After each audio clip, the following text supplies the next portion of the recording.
Hello students. So today we are going to discuss about embedded system, that is a very basic blocks of, you can say, the AI, robotics or everything that you are going to learn about in the future technology. आपके future में जितनी technical चीजें आप learn कर रहे हैं उसके कहीं ना कहीं बेस पे हमें एम्बेडेड सिस्टम मिलता है। तो ये एम्बेडेड सिस्टम है क्या और एक्चुअल में इसको कैसे हम टेक्नोलॉजी में यूज करते हैं, जो एआई टेक्नोलॉजी है या रोबोटिक टेक्नोलॉजी है, आईओटी टेक्नोलॉजीज है, उसमें किस तरह इस एम्बेडेड टेक्नोलॉजीज का यूज किया जाता है, इस एम्बेडेड सिस्टम का यूज किया जाता है। Will discuss and focus on this very part on this video. मेरा पर्पस इस वीडियो में सिर्फ इतना है कि आपको ये बताना कि एम्बेडेड सिस्टम आपके लिए कितना जरूरी है पढ़ना, because it might feel for some students that it is a boring subject, क्योंकि यहाँ पे हार्डवेयर ज्यादा पढ़ाया जाता है। If we focus on the complete curriculum of embedded system, आपके पूरे करिकुलम में एटलीस्ट 80% आपको हार्डवेयर पढ़ना है और 20% प्रोग्रामिंग है। तो यूजुअली जो स्टूडेंट्स आपके सीएस के हैं या जो बीसीए या बीएससीआईटी स्टूडेंट्स होते हैं, they are much more focused on programming, so they don't focus on the hardware. But actual में अगर आपको एआई या रोबोटिक्स या ऐसे कोई भी फ्यूचर टेक्नोलॉजीज को मर्ज करना है या उस पर वर्क करना है, so you need to get to know about the hardware also. क्योंकि किस सिस्टम को आप बनाना चाह रहे हैं, किस डिजाइन पर्पस से सिस्टम जो आपका हार्डवेयर और सॉफ्टवेयर कंबाइन होकर यूज हो रहा है, एनी हाउ आप उसे दो दो पोर्शन में, दो दो टेक्नोलॉजीज में डिवाइड जरूर कर दे रहे हैं, but somehow the user is going to merge it. आप कोई भी यूजर को डिवाइस दे रहे हैं, वो हार्डवेयर सिस्टम और सॉफ्टवेयर सिस्टम को मर्ज करके उसे यूज कर रहे हैं।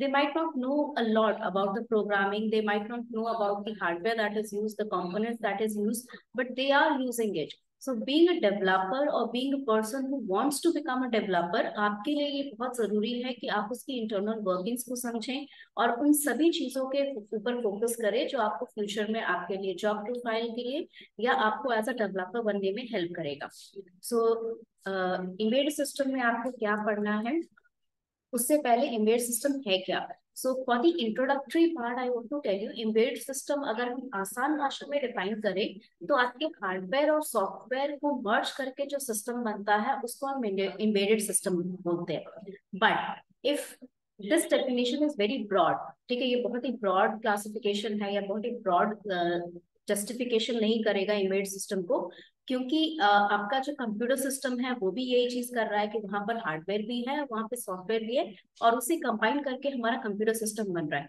सो एम्बेडेड सिस्टम में क्या डिफरेंट है, तो एम्बेडेड सिस्टम में ये डिफरेंस आ जाता है कि यहाँ पर जो आपकी मशीन्स हैं, ठीक है, जो वर्किंग है, जो टास्क परफॉर्म हो रहा है, जिस तरह का आप कह सकते हैं परफॉर्मेंस दे रहा है वो आपका हार्डवेयर और software combination, that is completely different from the computer system. यहाँ पे आपके पास पावर कंजम्पशन लो होता है, आपके पास हार्डवेयर डिवाइसेस से आप डायरेक्टली डील कर रहे होते हैं, you are not working on the out frame but rather on the in frame of the computers. आपका जो सिस्टम है उसके आप इंटरनल कम्युनिकेशन या इंटरनल बैरियर्स को, इंटरनल प्रॉब्लम्स को आप सॉल्व करने की कोशिश करते हैं। उस पूरे सिस्टम को हम एम्बेडेड सिस्टम कहते हैं। बेसिकली ऐसा कोई भी सिस्टम, आप उसे कंप्यूटर सिस्टम भी कह सकते हैं, ऐसा नहीं कि उसको नहीं कह सकते, वो एक पार्ट ऑफ कंप्यूटर सिस्टम भी है। तो एम्बेडेड सिस्टम आपका एक ऐसा कंप्यूटर सिस्टम है जहां पर आपका जो सिस्टम है वो डिजाइन किया जाता है किसी स्पेसिफिक पर्पस के लिए, किसी स्पेसिफिक टास्क को परफॉर्म करने के लिए। जब मैं स्पेसिफिक टास्क कह रही हूँ तो इसका मतलब ये नहीं है कि वो उसको आउटपुट पे सिर्फ वन शो करना है या उसको सिर्फ रेड लाइट शो करनी है, रेड बल्ब जला देना है, बट अ स्पेसिफिक एक्शन और स्पेसिफिक टास्क जो है वो आपके पूरे के पूरे वर्क को डिफाइन कर रहा है। फॉर एग्जाम्पल आपका एक ऑटोमेटिक डोर, ठीक है, एक ऑटोमेटिक डोर का काम सिर्फ ओपन होना नहीं है, वो क्लोज भी हो जाता है। For example if you are standing in front of the door, वो ओपन होगा और जैसे ही आप आगे बढ़ जाते हैं डोर से, वो कुछ सेकंड बाद क्लोज भी हो जाता है। तो इस पूरे रूटीन को हम एक स्पेसिफिक टास्क कहते हैं। एक स्पेसिफिक टास्क का मतलब ये नहीं होता है कि बस एक चीज करके रख देना, उस पूरे टास्क को परफॉर्म करना। तो एक ऑटोमेटिक डोर का टास्क ये है कि जब उसके सामने कोई पर्सन आ रहा है तो वो उसे ओपन अपने आप कर दे और उस पर्सन को उस थ्रेशोल्ड के क्रॉस जाने दे, तब वो उसे ऑटोमेटिकली क्लोज भी कर दे, राइट। तो यही हमारा एम्बेडेड सिस्टम है। Embedded system is the combination of hardware and software that is designed for a very special or very specific task to be performed. ये दोनों चीजें आपको डेफिनेशन में लिखना या डेफिनेशन में बोलना बहुत जरूरी है। अदरवाइज आप जो डिफाइन कर रहे हैं कि हार्डवेयर सिस्टम को मर्ज कर दिया तो हमारा एम्बेडेड सिस्टम निकल गया, दैट इज कंप्लीटली वेग डिस्क्रिप्शन, जो कि हर कंप्यूटर सिस्टम के लिए यूज किया जा सकता है। तो हम जब इसको डिफाइन करेंगे, इसमें स्पेसिफिक टास्क को डिफाइन करना भी जरूरी है। Moving on to the next part, introduction के बाद आते हैं इसके की कंपोनेंट्स पे। तो जैसे कि हमारे जितने भी कंप्यूटर सिस्टम्स हैं उनके कंपोनेंट्स होते हैं क्या, input output processing, and similarly we have here microcontroller, memory and peripherals. Microcontroller या माइक्रोप्रोसेसर आपका वहां प्रोसेसर की तरह काम करता है। मेमोरी आपको स्टोरेज डिवाइस दे रहा है इनपुट के लिए, आउटपुट के लिए, whatever requirement the user has. And peripherals आपको डिवाइसेस दे रहे हैं या कंपोनेंट्स दे रहे हैं या एलिमेंट्स दे रहे हैं जो आपका इनपुट लेने में या आउटपुट प्रेजेंट करने में आपको हेल्प कर रहा है। Now, if we focus on, we'll make another video. मैं आपको next video में इन components के बारे में डिटेल में बताऊंगी, बट फिलहाल आपको इतना जानने की जरूरत है कि 90% of the embedded system is made from microcontroller rather than microprocessor. The key factor is because microcontroller by definition is a processor that performs a specific task. Micro controller के डेफिनेशन में ही ये लिखा है कि हमारा एक ऐसा processor, it is a processor which helps in performing a specific task. तो वही स्पेसिफिक टास्क जो हमने एम्बेडेड सिस्टम में डिजाइन किया, डिजाइनिंग में बनाया था या डेफिनेशन में बताया था, वही चीज जो है माइक्रो कंट्रोलर के डेफिनेशन में भी आती है। बिकॉज ऑफ दैट हमें यहाँ पर बहुत सारे randomly objects that you are using in your life, आपका रिमोट कंट्रोल कार्स का जो रिमोट है, टीवी का रिमोट है, आपका microwave oven, all those things, all those objects that have maximum hardware and a small portion of a software that contains microcontroller in it, right? Memory आपके लिए बहुत जरूरी है, क्योंकि कितना भी थोड़ा हो बट एटलीस्ट उसे एक स्पेसिफिक सेट ऑफ इंस्ट्रक्शंस तो फॉलो करने ही है, और वो सेट ऑफ इंस्ट्रक्शन उसे कहीं ना कहीं स्टोर करके रखना होगा, अदरवाइज वो उसे फॉलो कैसे करेगा। पेरिफेरल्स भी हमारे लिए जरूरी है, अदरवाइज हम उससे कैसे कम्युनिकेट करेंगे। If I have a hardware, I need to communicate it while giving it input और asking for some outputs, so वो मुझसे कम्युनिकेट, यूजर से कम्युनिकेट करेगा थ्रू द पेरिफेरल्स। तो वो रिक्वायरमेंट हमारी यहाँ भी है। तो आई होप इसमें कोई डाउट नहीं है आपको।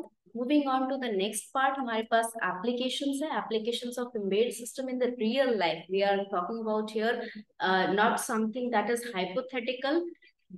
एम्बेडेड सिस्टम आपका कभी हाइपोथेटिकल हुआ करता था, अब ये बिल्कुल भी नहीं है। In fact it is the base ground of every thesis that the researchers are having, because हमारे पास जितनी भी टेक्नोलॉजीज डेवलप हो रही है उन सब के बेस पे हमें एम्बेडेड सिस्टम मिलता है। तो एम्बेडेड सिस्टम का एप्लीकेशन जो है वो आपको ऑटोमेटिक सिस्टम्स में मिल जाएगा, कंज्यूमर इलेक्ट्रॉनिक्स में मिल जाएगा, मेडिकल डिवाइसेस में मिल जाएगा, इंडस्ट्रियल ऑटोमेशन में मिल जाएगा, स्मार्ट अप्लायंसेस में मिल जाएगा। अगर ये चीजें आपको नहीं समझ में आ रही हैं तो सिंपल आप जो की आपके होटल्स में जो आपके रूम डोर के की कोड होता है, जो आप कोड प्रेस करते हैं या कीज को स्लाइड करते हैं, that is embedded system, because it works with a specific key which is as per the instruction or the set of instructions stored in the system. तो इस तरह के जितने भी डिवाइसेस आप रेगुलर लाइफ में यूज कर रहे हैं, even the small calculator that you are using is a part of embedded system and our modern life. हम कितना भी मॉडर्नाइज क्यों ना हो जाए, हमारे पास कुछ बेसिक नेसेसिटीज हैं for security purpose, for making our task easier, making humans have been less work and machinerized work more. ये सारी चीजें जो है हमारे लिए बेसिक जो सेडिमेंट रॉक है इसका, वो है embedded system. Coming to the next challenge and consideration. Challenge हमारे लिए क्या है और किस चीज को हमें कंसिडर करना है? चैलेंज सबसे बड़ा ये होता है कि जब भी हम कोई एम्बेडेड सिस्टम डिजाइन करते हैं या कोई भी सिस्टम डिजाइन करते हैं, सबसे पहले तो बीइंग अ डेवलपर और wanting to become a developer, आपको अपनी मेंटालिटी को आउटपुट के प्रोस्पेक्टिव से देखना है, ना कि इनपुट के प्रोस्पेक्टिव से। आपको अगर कोई क्वेश्चन भी दिया जाता है एक प्रोग्रामिंग लिखने के लिए या आपको कोई टास्क परफॉर्म करने के लिए, तो आपसे आउटपुट की एक्सपेक्टेशन रखी जाती है rather than what the input would be. Input आप अपने हिसाब से डाल सकते हैं। इसका मैं स्मॉल एग्जांपल अगर आपको दूं, तो अगर आपको कभी कभी कभार आपने क्वेश्चन पेपर में देखा होगा कि एक क्वेश्चन पेपर में वो सेम क्वेश्चन 3 मार्क्स का आ रहा है और एक क्वेश्चन पेपर में वो सेम क्वेश्चन 5 मार्क्स का आ रहा है। तो आप अपने मार्किंग के हिसाब से वहां पर आंसर का जो फॉर्मेट है वो चेंज कर देते हैं। तो दैट इज बिकॉज आपको आउटपुट मैक्सिमाइज करना है। जब 3 मार्क्स का वो क्वेश्चन है तो आप उसे उतना ही लिखते हैं जितना 3 मार्क्स के लिए सफिशिएंट है। And when it becomes 5 marks question, आप उसमें एक्सटेंड करते हैं ताकि आपका वो क्वेश्चन जो 3 मार्क्स का था वो 5 मार्क्स का हो जाए। तो सेम वे आप जब यहाँ पर कोई भी रियल लाइफ सिस्टम्स, पहली बात तो एम्बेडेड सिस्टम आपके रियल लाइफ सिस्टम से डील करते हैं, प्लस ह्यूमन फैक्टर से डील करते हैं। Human factor is a very important thing to consider here, क्योंकि ह्यूमन फैक्टर्स या आप कह सकते हैं एनवायरमेंटल फैक्टर्स ऐसी चीजें होती हैं जो कि प्रिडिक्टेबल बहुत रेयरली होती हैं। आपके पास कितना भी साइंटिफिक डाटा क्यों ना हो, आप 100% प्रोडिक्शन नहीं दे सकते हैं। फॉर एग्जाम्पल, अगर आपकी वेदर रिपोर्ट की हम बात करें, आप एवरी डे अगर वेदर रिपोर्ट खोल के देखेंगे, आपको कहीं ना कहीं उसमें कोई ना कोई गलती जरूर मिल जाएगी। But that is not because our system is not accurate. ऐसा नहीं है कि हमारा जो जीपीएस सिस्टम है उसमें खराबी है या वेदर रिपोर्टिंग में खराबी है, नहीं। उनके पास जो डाटा है वो 100% एक्यूरेसी से वो निकालते हैं, based on the theory that they have, based on the understanding what they have. But हम इस रियल लाइफ फिनोमिना को प्रिडिक्ट 100% कभी नहीं कर सकते हैं। बिकॉज ऑफ दैट हमारे लिए सबसे बड़ा चैलेंज एम्बेडेड सिस्टम में होता है कि रियल लाइफ के फैक्टर्स को हम कैसे डील करें, उनके मिनिमम कंडीशन और मैक्सिमम कंडीशन को कैसे फुलफिल करें, ताकि हमारा जो स्पेसिफिक टास्क हम डिजाइन कर रहे हैं जिसके लिए एम्बेडेड सिस्टम, वो पूरा किया जा सके। नाउ कंसिडरेशन आपको ये भी रखना है कि आप एक्यूरेसी को चेज करते वक्त बहुत सारे फैक्टर्स मिस कर सकते हैं, क्योंकि एक्यूरेट तो आप कभी ना कभी फाइंड कर सकते हो। 99% accuracy is an accuracy, but आपको वहां पर कॉस्ट एफिशिएंट भी होना है, क्योंकि अगर आपने 100% एक्यूरेट डिवाइस बना भी दिया, if nobody is using it, then what is the importance or what is the actual resultant, और you can say what is the actual efforts जो आपने डाले हैं उसका क्या ही रिजल्ट मिलता है आपको। तो जो भी आप डिवाइसेस डिजाइन करना चाह रहे हैं या जो भी आप कंपोनेंट्स डिजाइन करना चाह रहे हैं, they should be cost efficient, they should be reliable, they should have a proper amount of power consumption। Power consumption बहुत एक्सेस नहीं हो सकता है कि मान लीजिए आपको एक बहुत अच्छी सी स्मार्ट वॉच मिली लेकिन उसका पावर ही नहीं चलता है, यानी कि उसका बैटरी बैकअप बहुत कम है, सिर्फ 2 घंटे चलता है, और उसके लिए आपको अगर प्राइस मांगा जाए फॉर 25,000 35,000, तो आप उतना पे नहीं करना चाहेंगे। बिकॉज 2 घंटे के लिए आप कितना भी फीचर्स डाल दें, अगर बैटरी बैकअप नहीं दे रहा है, पावर बहुत ज्यादा कंज्यूम कर रहा है, आप डिवाइस को यूज ही नहीं कर पाएंगे, तो फिर क्या फायदा उतना सारा पैसा देने का।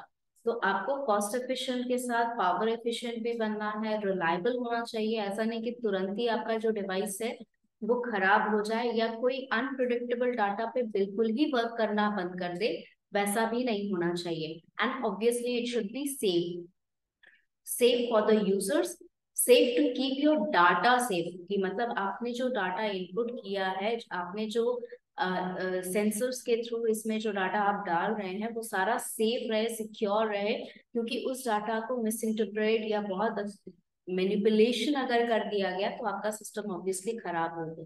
तो बेस्ड ऑन दैट हमें ये सारी चीजें कंसिडर भी करनी है एंड अपने चैलेंजेस को फेस भी करना है। नेक्स्ट, अगर हम फ्यूचर ट्रेंड्स की बात करें, तो बेसिक चीज जो मैंने आपको कही कि हमारा बिल्डिंग ब्लॉक है एम्बेडेड सिस्टम, ये कैसे होता है।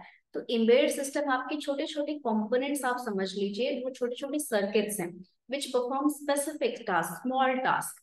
अगर ऐसे स्मॉल एलिमेंट्स को या ऐसे स्मॉल सर्किट्स को हम एक साथ जोड़ दें and we provide an overview of a larger task, मतलब लार्जर कुछ बड़ा कर रहे हैं छोटे छोटे एम्बेडेड सिस्टम को मिलाकर, तो वो हमारा आईओटी सिस्टम हो जाता है, यानी internet of thing. We are connecting दो small embedded systems through internet, and then we are performing a larger task compared to the one that our individual components are performing। तो उसको हम IoT कह देते हैं। फिर उसी IoT को जब हम AI या बहुत सारे हार्डवेयर के साथ जोड़ देते हैं, वही हमारा रोबोटिक्स या आर्टिफिशियल इंटेलिजेंस रोबोटिक्स बन रहा है। तो बेस हमारा हमेशा क्या है, इमेज सिस्टम है, बट हम जितना ज्यादा उसके डेप्थ में जा रहे हैं उतना ज्यादा हमें फ्यूचर ट्रेंड्स को भी माइंड में रखना है कि हम बैकवर्ड नहीं जाएं, उस लर्निंग को लेकर हम फ्यूचर का प्रोडिक्शन कर सके, फ्यूचर को प्रिडिक्ट कर सके, या फ्यूचर के ऐसे ट्रेंड्स निकाल सके जो हमारे लिए और हमारे यूजर के लिए बेनिफिशियल हो। And last but not the least, embedded system I hope आपको समझ में आ गया हो क्यों आपके लिए इतना इम्पोर्टेंट है। आपको डेली लाइफ में इतने सारे कंपोनेंट्स मिल जाएंगे एम्बेडेड सिस्टम के जितने आप सोच नहीं सकते हैं। And we'll focus on that on the next video कि हम क्या क्या कंपोनेंट्स यहाँ पर पढ़ेंगे और कहाँ कहाँ वो कंपोनेंट्स जो हैं आपको रियल लाइफ में यूज हो रहे हैं। एम्बेडेड सिस्टम आपको एवरीडे लाइफ में कहाँ यूज होता है ये आपको मैं नेक्स्ट वीडियो में जरूर बताऊंगी। I hope you like this video, and if you have any question you can write it in the chat box. Thank you so much.